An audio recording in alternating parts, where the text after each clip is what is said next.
Hey guys, it's Jocelyn from Fantasia Elegance. In this video I'm going to be showing you how to make these very cute kind of Celtic knot inspired, flower inspired earrings. As you can see, it takes a bead and some wire wrapping, and they are very fun and simple to do. So let's jump right in. I'm going to show you what tools and materials you need to make these. You're going to need your standard set of tools, just round nose pliers, 2 sets of chain nose pliers, and your flush cutters.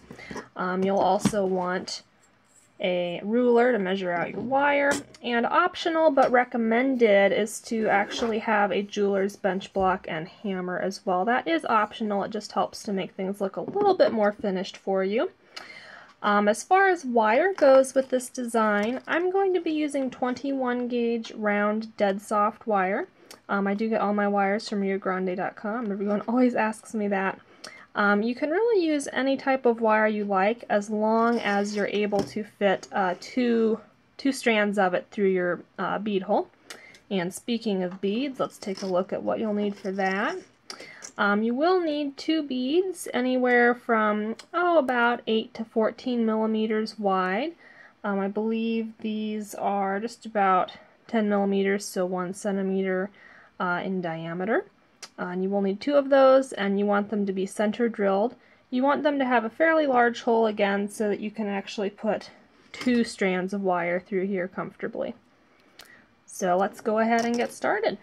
First thing you're going to want to do is go ahead and cut your lengths of wire. I'm going to go ahead and cut 6 inches for this. If you're using larger beads, you're going to want a little bit more wire, of course. And I do always recommend for folks, the first time you're making any design, go ahead and cut a little bit more wire than you think you're going to need. There's nothing worse than getting to the end of a design and realizing you don't have quite enough wire to finish it. So I would recommend always adding a little bit on and using some cheaper wire the first time you make something. So again, one piece that's 6 inches, and that is a little over 15 centimeters for those using metric. So the first thing we're going to do, very simply, we're just going to bend this wire right in half, just like so. We're starting at the bottom of the piece, so we're going to make this little bottom loop first. And to do that, I'm just going to grip the wire right in the middle with my round nose pliers. I'm going to squeeze the sides to get a nice little teardrop shape going on, just like that. And as far as sizing goes, you can kind of eyeball it with your stone to figure out what proportions are going to look best for you. Mine is going to wind up being, I don't know, that's about 6 or 7 millimeters. About a little over 1/4 of an inch right there. So after you've made your bottom teardrop, we're going to go ahead and do these 2 side ones. Same deal, making little teardrops, except I'm going to bend these 2 tails down, and we're just going to loop it around like that.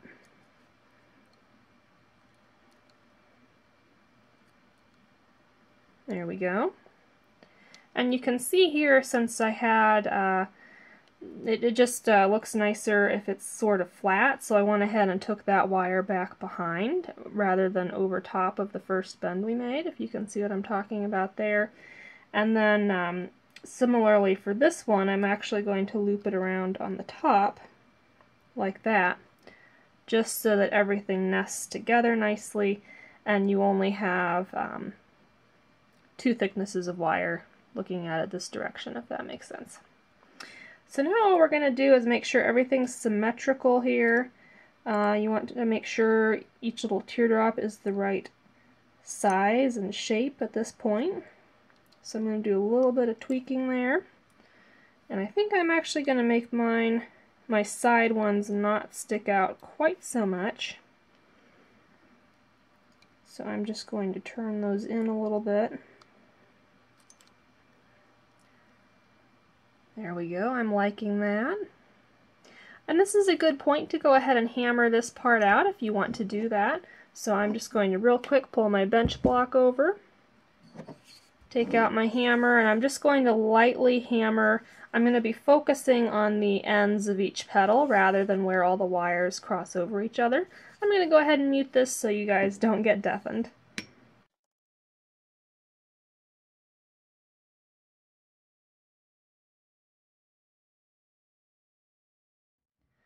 Okay, there we go. So I just lightly hammered this out just to give it a little bit more of a finished look. If you haven't yet invested in a bench block and hammer, that's fine. It's still very pretty without doing that. So now at this point we want to add our bead on. So what I'm going to do is take both of these ends. I'm just going to bend them a little bit so they're going roughly straight up. Just like that. Okay, go ahead and pull out your bead that you want to use. And we're just going to thread him on over the end. Slide him all the way down. Just like so. You can see it's already looking awesome. And then we're going to do the same thing in reverse at the top. So I'm going to take one of these tails off to the right, one of them off to the left, and we're going to start by making these little side petals. So again, with my round nose pliers, I'm just going to bend around, make a little teardrop shaped loop. And you do want these to be the same size and shape as the ones you made lower down, just so that everything looks nice and symmetrical.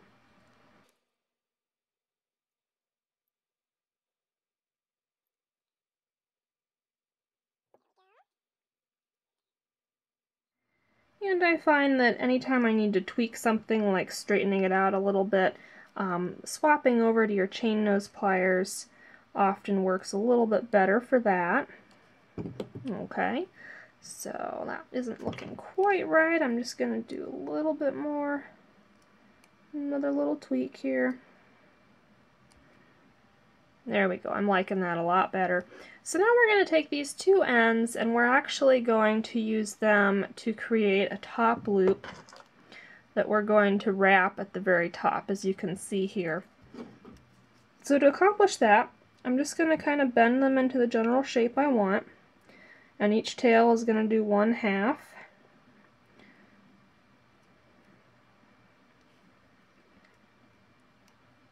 There we go. Just like that. You want to make sure that this distance here is about the same as this distance here. And then we want to bind this off and finish it some way. So what we're going to do for that, go ahead and take the longer of your two strands, or if they're completely identical, just pick one. And I'm going to grip it right where the wires cross and take that strand straight up. I'm going to go swap over, grip the other wire, again right where they cross. I'm going to bring it so that it's right horizontal like that. And then I'm going to grip here and actually wrap this horizontal one around the vertical wire. I'm going to very tightly wrap that.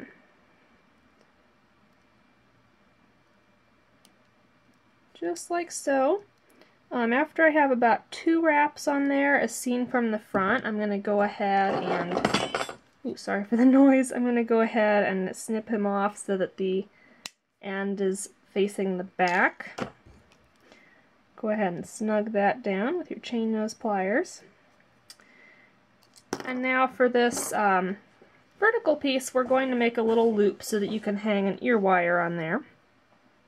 And you want to actually wrap this in such a way that you can get the end of it to butt up flushly with that little cut we made right there. So you want to place your wrap in such a way that that's possible. So for mine, that means I'm going to want to actually take it, I'm going to make my loop here and envision it at this point. I'm going to want to take it back behind to accomplish that. And you can just figure that out by looking at it and envisioning where your wrap is going to wind up. So as you can see, I took that back behind. And by doing that, now when I wrap it, it's going to be coming from this direction around this way, and we'll just be able to butt up smoothly with that cut I made right there. And I do want to leave enough space for 2 wraps, so I'm leaving a little bit of space right here. So just a little loop. I'm going to make sure that it's all straight. There we go.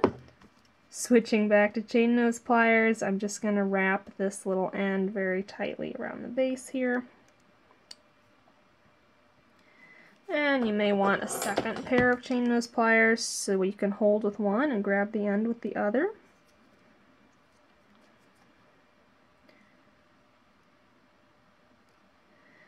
And you know what, now that I'm seeing it, I'm kind of liking how it looks with just the 3 wraps on front. So I think I'm just going to do that, and it should be plenty secure.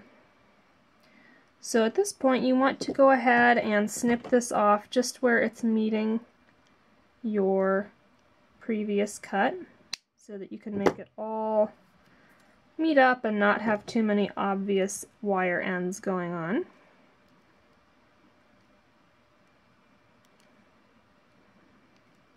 There we go, just like that.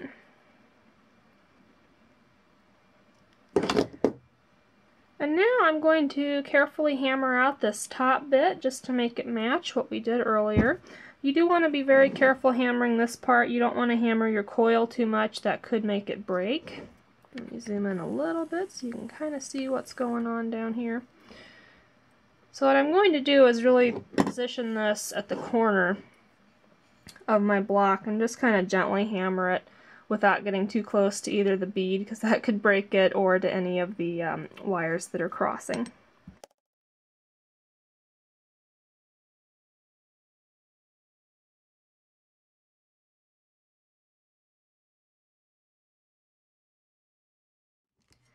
Alright, so after hammering, if it has deformed at all in any way, you can go ahead and just do a little bit of tweaking. So I'm going to pinch that a little bit, pinch that one a little bit, make sure everything is still nice and flat. There we go. So at this point you can really do whatever you want with this. You can add another little bead dangle on the bottom of it. You can simply be done and add your ear hook on top like I did with this pair. And I do have a tutorial on how to make your own ear wires. You can view that by clicking the box that'll show up right here. If you want to actually make a matching necklace or bracelet, you could make a whole bunch of these and string them together. That would be very pretty. So really a variety of things you can do with this really simple and pretty design. So I hope you enjoyed this tutorial, found it helpful. Please do leave a comment if so, and also I'm always open to comments with ideas for more jewelry tutorials you might like to see in the future, so feel free to comment about that. If you have a moment, please check out my Etsy shop and Facebook page. The links are in the description section below. Sales from there do help me provide these free instructional tutorials for you. So thanks so much for watching. As always, happy crafting.